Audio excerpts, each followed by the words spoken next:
आज का दूसरा सूत्र विज्ञान भैरव तंत्र का सूत्र कहता है, When eating or drinking become the taste of food or drink and be filled।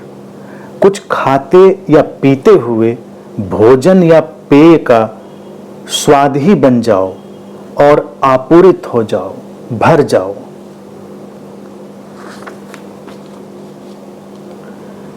इससे पहले का जो सूत्र था हर्ष में लीन होने वाला, उसी की और सूक्ष्म परतों की तरफ अब विज्ञान भैरव तंत्र हमको ले जा रहा है। एक एक सेगमेंट हम जब विज्ञान भैरव तंत्र का देखेंगे, एक एक हिस्सा, तो उसमें एक ताना बाना है, उसकी एक पूरी प्रक्रिया है। एक बात को समझा तो दूसरी बात समझ में आ जाएगी, दूसरी समझी तो तीसरी समझ में आ जाएगी, और धीरे धीरे हम उसकी जो भी गहरी परतें हैं उनको समझते जाएंगे। अब बात को और सरल बना दिया सूत्र ने। वो कहता है, कुछ खाते या पीते हुए उस भोजन या पेय का स्वाद ही बन जाओ और आपूरित हो जाओ, भर जाओ। ये काम तो हम हमेशा करते हैं। खाना और पीना तो हमेशा चलता है, लेकिन क्या सचमुच में हम इतने सचेतन, इतने संवेदनशील हो पाए हैं कि भोजन को, उसके स्वाद को हम गहराई से अनुभव कर पाए? कोई भी पेय पीते हुए, पानी से बनी हुई कितनी चीजें हैं, तमाम पेय पदार्थ भी तमाम हैं, और भोजन तो है ही है, भोजन का सारा मामला। अब सूत्र का जो यहाँ पर सबसे रोचक हिस्सा है वो ये है कि विज्ञान भैरव तंत्र या तंत्र मूल रूप में हम कहें, वो जीवन से पलायनवादी नहीं है। वो जीवन को अंगीकार करता है हर रूप में। वो ये नहीं कहता कि भोजन से हटो, भोजन से विरक्त हो जाओ, खाने पीने से हटो, ज़्यादा उसमें उलझो नहीं। वो इसकी बात नहीं कर रहा, क्योंकि वो जानता है, वो इतनी व्यवहारिकता को जानता है कि व्यक्ति भोजन करता है और भोजन का स्वाद लेता है। अगर कोई भोजन का स्वाद ना ले पाए या भोजन के स्वाद लेने से वंचित हो जाए, तो वो उसको धीरे धीरे जड़ बना देगा। अधिकांश लोग जो खाने पीने के स्वाद को अनुभव नहीं कर पाते, वो कम संवेदनशील हो जाते हैं। भोजन और हमारे जीवन की जो धारा है वो आपस में गुथी हुई है, आपस में जुड़ी हुई है। भोजन के स्वाद की संवेदनशीलता में प्रवेश का तात्पर्य ये नहीं है कि तुम भोजन बहुत मात्रा में, बहुत वैरायटी में, भिन्नता में अपने शरीर में डालते हो, ये मतलब नहीं। कई लोगों को लगता है कि अच्छा, हम भोजन की तरफ भागते चले जाएं। तंत्र की बात को अगर समझा जाए तो वो एक संतुलित ठहराव लाता है, वो भटकाव नहीं लाता। व्यक्ति ने जब इतने स्वाद निर्मित किए, तो स्वादों का निर्मित हो जाना भी व्यक्ति की आंतरिक गुणधर्म की जो अवस्था थी उसका ही विस्तार है। पशु पक्षी अपना भोजन कर रहे हैं, उनको तो पेट भरने से मतलब है। कई आध्यात्मिक लोगों को यही बात पकड़ में आती है कि भाई जिंदा रहने के लिए खाना है, पेट भरने के लिए खाना है। मनुष्य ही एक ऐसा व्यक्ति है जिसने स्वादों का आविष्कार किया। उसने कहा पेट भरना ही पर्याप्त नहीं है, उसमें स्वाद पैदा करना, या जो नैसर्गिक स्वाद हैं उनका अलग अलग रूपों में अनुभव करना, ये मनुष्य का आविष्कार है। जैसे मनुष्य ने ही काम वासना से आनंद को अलग कर लिया, पशु पक्षी किसी की वो क्षमता नहीं रही। कई बार लोगों को लगेगा क्या ये पशुवत है? पशुवत तो कुछ नहीं है, पशुवत तो बिल्कुल यांत्रिक है। मनुष्य ने जैसे ही ज्वाय को, हर्ष को किसी भी घटना से अलग किया, ये उसकी प्रतिभा, उसकी क्षमता, उसकी जो आंतरिक गहराई है उसका परिचायक बन जाता है। भोजन से अगर हम उसके स्वाद को अपने भीतर गहराई में रचने बसने का अवसर दे पाएं, तो भोजन अलग चला जाता है और भोजन की जो गुणधर्मिता है वो अलग हो जाती है, और भोजन से जो हमें पोषण मिलता है वो भी शायद कुछ अलग ही रूप ले लेता होगा। सूत्र कह रहा है कि उस भोजन या पेय का स्वाद ही बन जाओ और आपूरित हो जाओ, भर जाओ। अगर हम स्वाद के अंदर प्रवेश करते हैं तो भोजन कम करते हैं। भोजन उतना ही हमें फिर जरूरी होता है जितना शरीर की मांग होती है। मनुष्य को इसीलिए स्वाद की इंद्रिय दी गई। अभी देखिए कई बीमारियों में जब स्वाद चला जा रहा था, गंध चली जा रही थी, कितनी लोगों को बेचैनी थी। स्वाद का पता न चलना कई बार हमको ये नहीं एहसास दे सकता है कि हम कितना खा रहे हैं, क्या खा रहे हैं। अगर स्वाद में हम प्रवेश कर सकें तो कई बार कम भोजन ही हमारे लिए बहुत ही पोषण देने वाला हो सकता है, क्योंकि उसके लिए हमको इत्मीनान चाहिए होगा, धैर्य चाहिए होगा। जैसे बंदर खाता है, कभी देखिए वो इधर भर लेता है, इधर भर लेता है, इधर भर लेता है, दो हाथ में चीज पकड़ लेगा तो बाद में उसको चबाता रहता है। इंसान ऐसा नहीं करता। लेकिन अगर हम ऐसे ही खाना चाहें बंदर की तरह तो हम उसके स्वाद में प्रवेश नहीं कर पाएंगे। मनुष्य होने का जो गुण है वो यही है कि हम थोड़ा सा ठहरें, महसूस करें चीजों को। स्वाद और भोजन यहां पर इसीलिए शिव सूत्र में लेकर आते हैं, ये भोजन की स्थूल और सूक्ष्म स्थितियों का विभाजन है। स्थूल है वो भोजन और उसके भीतर का सूक्ष्म जगत है उसका स्वाद। स्वाद जो हमारे अंदर जाकर अपना काम करेगा, रचेगा, बसेगा, हमको एक आनंद देगा। जैसे मित्र के मिलने पर हर्ष है, आनंद है, ऐसे ही अच्छे भोजन पर भी तो आनंद, हर्ष अनुभव होता है। अगर कभी तुम भी किसी चीज को सचमुच में बहुत अच्छे से स्वाद लेना चाहो तो तुम कितने मेडिटेटिव हो जाते हो, समाधिस्थ हो जाते हो। आंख बंद करके तुम उसको बस घुलने देते हो अपने अंदर। लेकिन हम ऐसे तो शायद कभी नहीं खाते। हम तो गप गप गप खा के खत्म करते हैं जल्दी जल्दी। स्वाद के लिए ही लोग खाते हैं, लेकिन इतना गप गप गप गप खाते हैं कि पता ही नहीं चलता कब खाया, और फिर वो ज्यादा खाते हैं, ज्यादा करके। स्वाद तो तुम्हारी टंग पर, तुम्हारी जीभ पर ही दिया है शरीर ने, प्रकृति ने। गले के नीचे तो तुमको स्वाद आना नहीं, फिर तो वो प्रोसेसिंग यूनिट में चला गया। सूत्र इतने हजारों साल पहले देखिए जो बात कह रहा है, और वो बात अगर आज के परिप्रेक्ष्य में हम देखें, हम तमाम तरह के डाइट प्लान और सब अप्लाई करते हैं, तो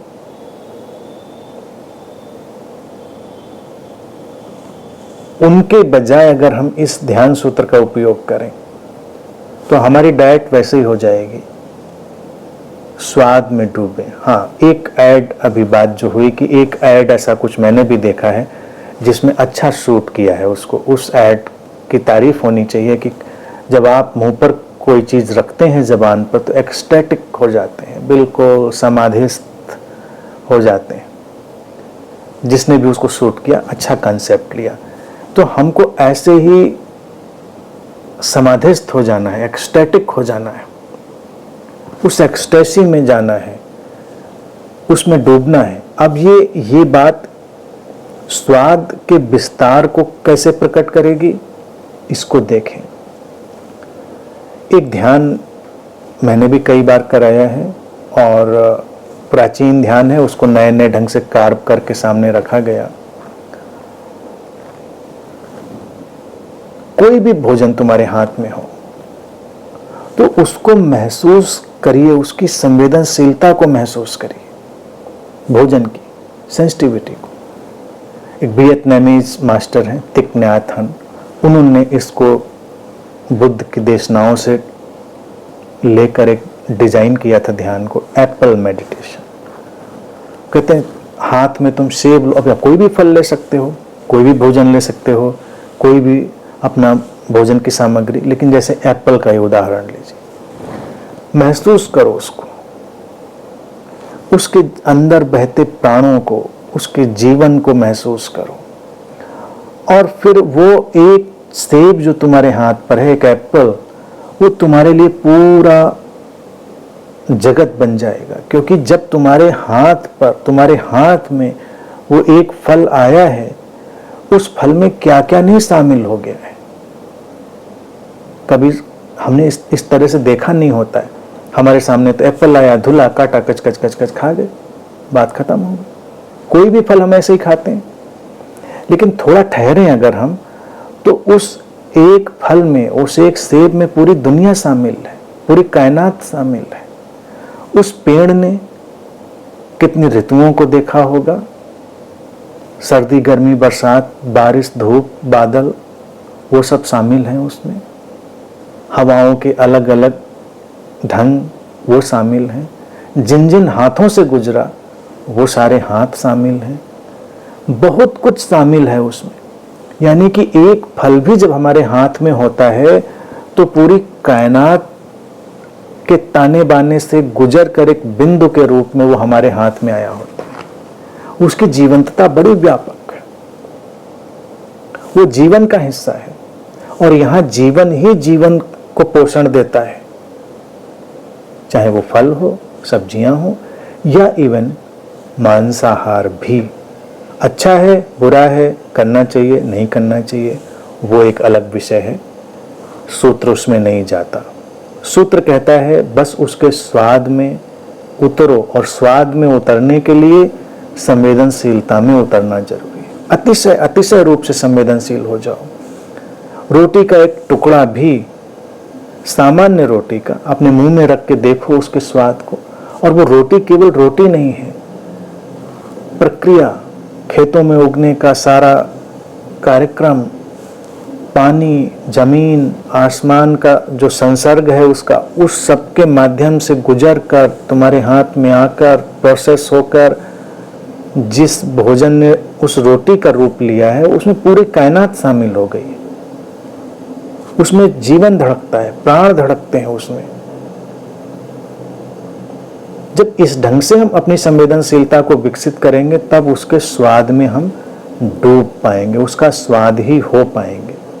क्योंकि तब केवल हमारे लिए खाने की चीज नहीं रह गई, हमारे लिए बड़ा ग्रेटिट्यूड का विषय भी हो गया, वो अनुग्रह का भी विषय हो गया। आया ना तुम्हारे पास, तुम्हारे जीवन को संरक्षित करने के लिए, ऊर्जा देने के लिए भोजन, पानी तुम्हें उपलब्ध हुआ। जहां नहीं होता है वहां की विभीषिका देखें, वहां की पीड़ा देखें। तुम्हें ही जब नहीं मिलता है तो अपनी बेचैनी देखें, तकलीफ देखें, और जब तुम्हारे सामने है तो उसका आनंद, भोजन का सामने होना ही कितना बड़ा आनंद है। हम उसको एक दैनिक रूटीनी दिनचर्या की तरह देखते हैं, क्योंकि हम रोज खाते पीते रहते हैं। लेकिन उन लोगों के बारे में भी कभी सोचें जिनको नहीं मिल पाता है, और अब उनके सामने भोजन आए तो हालत वही होगी जो किसी लंबे अंतराल के पश्चात मिले मित्र को देखकर जो हर्ष होता है, शायद उससे भी ज्यादा हर्ष सामने एक रोटी देखकर या भोजन देखकर या कुछ भी देखकर होगा व्यक्ति को। हम तो रोज उस भोजन से गुजरते हैं, लेकिन हम क्यों नहीं उस जॉय को, उस हर्ष को अनुभव कर पाते। यहाँ पर सूत्र ने स्वाद का शब्द का उपयोग किया, क्योंकि स्वाद ही उसका प्राथमिक आधार है। लेकिन स्वाद के माध्यम से जो घुलता है हमारे भीतर, जो हमारा हिस्सा बनता है, वो हर्ष ही है, वो आनंद ही है, वो प्राणों में परितृप्ति ही है। इसीलिए तो हम कहते हैं ना कि आज हमको तृप्ति मिल गई कुछ खाकर। जिसको कोई चीज अच्छी मिलती है खाने को तो बिल्कुल परितृप्त हो जाता है, सेटिस्फाइड हो जाता है। क्यों? जॉय, स्वाद। तो इस छोटी सी घटना में जीवन का पूरा ढांचा शामिल है। ग्रेटिट्यूड की गुंजाइश है, अनुग्रह की गुंजाइश है, संवेदनशीलता के इतने धरातल हैं। और अगर बहुत ज़्यादा उसमें उतर जाएं तो तुम देखोगे कितनी भाव विह्वलता की बात है। अस्तित्व ने तुमको कितना संभाला है, अस्तित्व कितनी तरह से तुम्हारी तरफ अपने प्रेम को भेजता है कि तुमको भोजन मिल जाता है। ना मिले तो तुम क्या कर लोगे। आदिम समय में व्यक्ति ने भोजन के लिए संघर्ष किया था। ये शिकार, ये जीवन को संकट में डालना। पानी, जहां पानी नहीं मिलता, कितने शहरों, कितने मुल्कों में पानी की कितनी त्रासदी है, तो पानी का वहां पर मूल्य हम देखें। हमारे यहाँ है तो हम बहाते रहते हैं पानी। कई लोग इस पर काम भी करते हैं, अच्छा है, उनका अपना है कि पानी को बचाओ ज़्यादा से ज़्यादा। अस्तित्व में सबके अपने अपने काम हैं, वो सब कर रहे हैं। लेकिन अभी के लिए हम क्या कर सकते हैं? हम ग्रेटिट्यूड तो रख सकते हैं, अनुग्रह तो रख सकते हैं। स्वाद और अनुग्रह का रिश्ता है, इसीलिए कई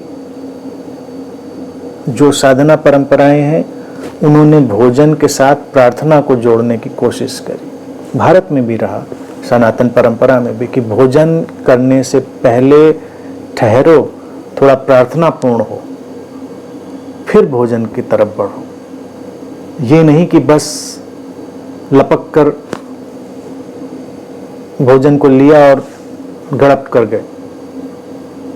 ठहरो, थोड़ा सा संवेदनशीलता को विकसित होने दो। उस प्रार्थना पूर्ण और संवेदनशीलता के धरातल पर जो अनुग्रह के साथ सजी होती है वो जमीन, फिर जब तुम उस स्वाद को अनुभव करते हो तो उस स्वाद की गहराई बड़ी व्यापक हो जाती, बहुत व्यापक हो जाती।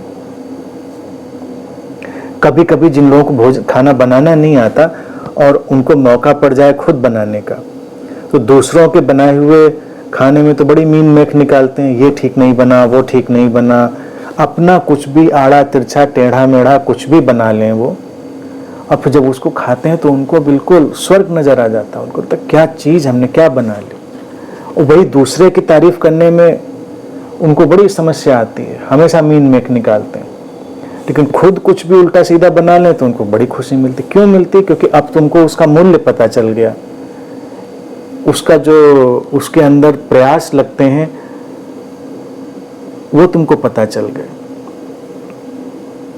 तो इसलिए भोजन के प्रति एक ग्रेटिट्यूड का भाव और भोजन के प्रति एक संवेदना का भाव, वो लाने के बाद स्वाद की गहराई अनुभव पर, ये सूत्र तभी अनुभव किया जा सकेगा, ऐसे नहीं अनुभव किया जा सकेगा। भोजन का वेस्टेज वो भी इसका हिस्सा है। सूत्र वो सब बातें नहीं कर रहा है, लेकिन वो भी कई मुल्कों में तो देखिए, रेस्टोरेंट में जाइए तो खाना छोड़ना, फेंकना, उस पर पाबंदी है। हमारे देश में नहीं है, होनी चाहिए, शायद उस पर विचार चल रहा है। कई लोग जैसे होटल्स में गए और तमाम चीज़ें मंगाकर पूरी टेबल भर लेते हैं, फिर उसमें थोड़ा बहुत इधर उधर खाया, स्वाद लिया। वो स्वाद ही लेने के लिए मंगा रहे हैं बेशक, लेकिन सब छोड़ते हैं, फिर वो वेस्ट जाता है, फेंका जाता है। तो ऐसी परिस्थिति में क्या वो उस व्यक्ति ने सचमुच में स्वाद लिया? क्योंकि ये किंचित भोजन का असम्मान भी हो गया। स्वाद तो तुम एक डिश अपने सामने रखकर उसका भी ले सकते हो। 10 चीजों में चोंच मारकर तुम उसका स्वाद लोगे, जरूरी तो नहीं। बल्कि स्वाद लेने की क्षमता अगर मंद पड़ गई हो, कम हो गई हो, डिमिनिश हो गई हो, तो व्यक्ति जरूर तरह तरह की चीजों को खोजने की कोशिश करता है कि ज्यादा से ज्यादा स्वाद ले पाए। इसीलिए फिर स्वाद की जो तीव्रता है, इंटेंसिटी है, वो बढ़ानी पड़ती है। जैसे नशे के लोग आदी हो जाते हैं, फिर उनको नशा आना बंद हो जाता है, इम्यून हो जाते हैं। तो मैंने सुना है कि यहाँ तक वो नशे के शिकार हो जाते हैं कि बाद में जहरीला सांप भी अपनी जबान पे कटवाते हैं। चिलम में छिपकली वगैरह भरकर पीते हुए लोग तो मैं भी जानता रहा हूँ, उनको मैंने भी देखा है ऐसे लोगों को कि छिपकलियाँ घूमती हैं, उनकी स्किन में कहते हैं पॉइजन होता है, तो सुखा लेते हैं उनको, फिर चिलम में भर के पीते हैं। उनको तंबाकू और जो भी और उसमें भरते हैं पदार्थ, उसका झटका लगना बंद होगा तो उनको और कुछ झटका चाहिए। तो भोजन जब हमारे जबान पर आक्रमण करने वाला होने लगता है तो ये आवश्यक नहीं कि वो स्वाद को निर्मित कर रहा है, वो इस बात की तरफ भी इशारा कर रहा है कि स्वाद लेने की हमारी क्षमता धीमी पड़ रही है, मंद पड़ रही है। इसीलिए शिव ने सूत्र में साधारण से कुछ पीते या खाते हुए पानी ही हम पी रहे हैं। पानी में क्या कोई स्वाद होता है? होता है। पानी के स्वाद को अनुभव कर सकते हैं हम। अलग अलग जगहों का पानी पियो, अलग अलग घरों में पानी पियो, अपने मुंह में रखो, उसको महसूस करो, तो उस पानी में भी तुमको अलग अलग स्वाद नजर आएंगे।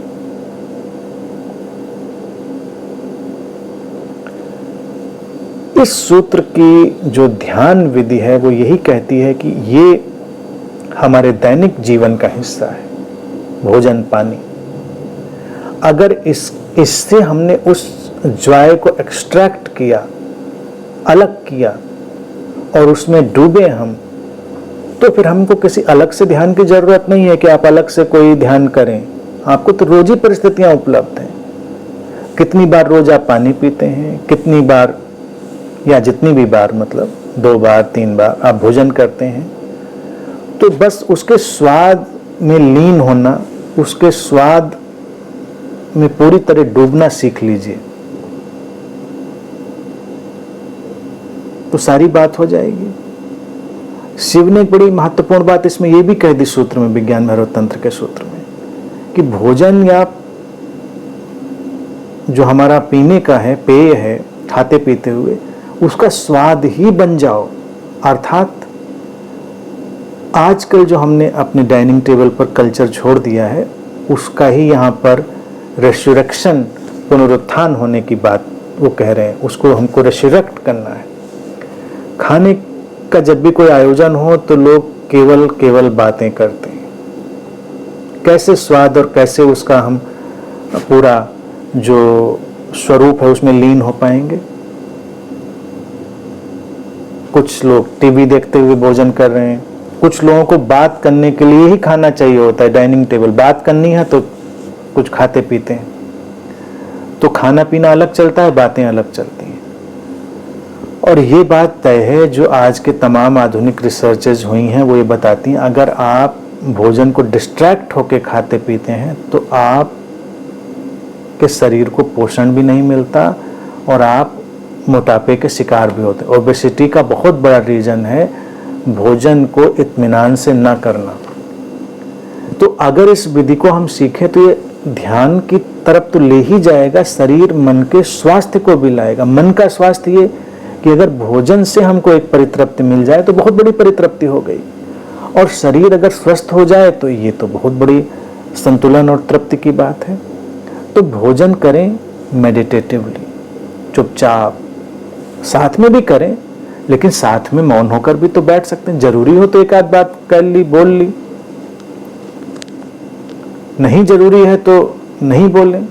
अब बिल्कुल कसम खा के ना बैठ जाए, बोलना ही नहीं है, जैसे वो जोक वाली बात है। परंपरा थी किसी परिवार में कि बोलना नहीं है, बोलना नहीं है। अब वो कोई बोलना चाह रहा है कि वो चुप, वो अब उनके दही में चींटा था, वो कहना चाह रहा था कि तुम्हारे दही में चींटा है, निकाल लो उसको। उसको बोलने नहीं दिया, चींटा खा गए। ऐसी की कोई परिस्थिति हो तब तो बोलना ही पड़ेगा ना, ये नहीं कि आप तब भी नहीं बोलेंगे। लेकिन बेकार में वहां बैठकर आप पॉलिटिक्स डिस्कस करिए, वहां पर बैठकर अध्यात्म करिए, प्रवचन दीजिए। अब मैं इसीलिए देखिए बहुत पब्लिक पार्टीज में मैंने जाना बंद कर, पहले मैं जाता था, अब भी कहीं ना कहीं कभी कभी जाना पड़ जाता है। ऐसे कुछ लोग ऐसे हैं प्रियजन, आमतौर से मेरी कोशिश होती मैं नहीं जाता, क्योंकि अक्सर बड़ी अजीबो गरीब उज्बक सी सिचुएशन सामने पड़ जाती थी। हाथ में जब मैंने प्लेट ली या टेबल पे बैठा हुआ हूँ, तो उसी समय कोई प्रवचन सुनने आ जाता था। तो गुरुजी आपने जो वो कहा था उसके बारे में जरा प्रकाश और डालिए। अब खा लिया जाए या प्रकाश डाला जाए, या मुंह में पहले खाते जाओ, उनको प्रवचन देते जाओ। 2-3 बार ऐसा हुआ कि ठीक ऐन नोक पे जैसे ही मैंने मुंह में कुछ डाला, तुरंत गुरुजी जो आपने पिछली बार कही थी बात तो स्पष्ट नहीं, तो जरा उसको, अजीब सी सिचुएशन बन जाती है, बड़ी कार्टून वाली सिचुएशन, उज्बक वाली सिचुएशन बन जाती है। मुझे लगा कि ये मामला ठीक नहीं है, तो मैंने कहा जाना ही नहीं, ऐसी जगहों पे जाना ही नहीं ठीक है। कहने का तात्पर्य यह है कि भोजन को आप पार्टी वार्टी करिए, बेशक कभी कभार कर लीजिए, हल्ला गुल्ला थोड़ा आपका हो गया, उसमें अड़चन नहीं है, लेकिन आम तौर से दिन आपकी जो दिनचर्या है उसमें अपने खाने पीने को एक ध्यान का वातावरण दें। तो किसी अलग ध्यान विधि की शायद जरूरत नहीं हो जाएगी। शिव ने जो आखिरी शब्द इसमें उपयोग किया कि ऐसा अगर करते हो, स्वाद ही हो जाते हो, तो आपूरित, भर जाओगे, आपूरित, फुलफिल्ड। क्यों फुलफिल्ड हो जाओगे, आपूरित? क्योंकि भोजन केवल भोजन नहीं है, वो इतनी महत्वपूर्ण चीज है जिसने तुमको जीवन देने का काम करना है। वो तुम्हारे अंदर तुम्हारा रक्त मांस बनने वाला है, तुम्हारे टिश्यूज, तुम्हारे अंदर का सारा सिस्टम डेवलप करने वाला है। वो इतनी महत्वपूर्ण चीज है, तो उसके प्रति हम इतने लापरवाह क्यों हो सकते, क्यों होना चाहिए? थोड़ी देर का मामला होता है। अपने बच्चों को हमें सिखाना चाहिए, खुद सीखना चाहिए, और बच्चों को सिखाने के पहले खुद सीखना चाहिए। बच्चे तो तुम्ही को देख के सीखेंगे। एक भोजन का वक्त जो अगर कोई लोग बहुत संतुलन में करते हैं तो 2 या 3, इससे ज्यादा नहीं आते। अब 4-5 किसी के यहाँ आते हो तो मैं नहीं जानता।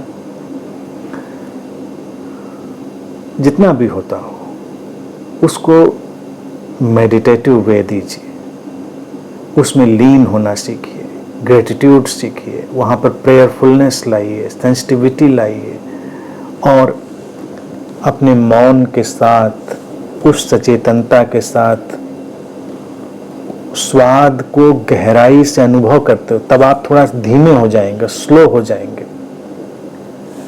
जैसे ही आप स्लो हो गए तो आप यकीन मानिए ज्यादा नहीं खा सकते, आपकी डाइटिंग तो ऐसे ही पूरी हो गई। जो खाने की रिसर्च कहती है कि आप जैसे कोई खाना डालते हैं तो आपका जो ब्रेन को सिग्नल पेट को जाता है किसी चीज का, वो 10 से 12 मिनट लेता है कि अब खाना पूरा हो गया। लेकिन वो 10 से 12 मिनट में सिग्नल ब्रेन को मिले, 10 मिनट के अंदर ही हम बिल्कुल टंकी फुल कर लेते हैं, इतना खा चुके हैं। अगर जल्दी जल्दी खाएंगे तो आप हमेशा ज़्यादा खा, आप इत्मीनान से धीरे धीरे उसके स्वाद में डूबते हुए अगर खा रहे हैं, 10-12 मिनट बीतेंगे, उसके बाद आपके ब्रेन को सिग्नल चला जाएगा कि हो गया पूरा। कभी करके देखें, आप जिस स्पीड से भोजन करते हैं उसको आधी स्पीड पे कर दीजिए। कुछ दिनों में आपका जो क्वांटिटी ऑफ फूड है वो एकदम से कम हो जाएगा, क्योंकि ज़रूरत उतने की नहीं है। हमारे शरीर को उतने भोजन पानी की ज़रूरत नहीं है जितना हम समझते हैं। ब्रेन जब भी कोई खाना जाता है तो उसका सिग्नल लेने में टाइम लेता है थोड़ा सा, तो उसको बैलेंस में लाना, ये तो एक फिजियोलॉजिकल मसला हो गया। मेडिटेटिव मसला इसका यही है कि जितना उसके स्वाद में लीन होंगे उतना ही आप आपूरित, फुलफिल्ड, क्योंकि ये जीवन से जुड़ना हो गया। जीवन से जुड़ना हमको आपूरित करता है, फुलफिल्ड करता है।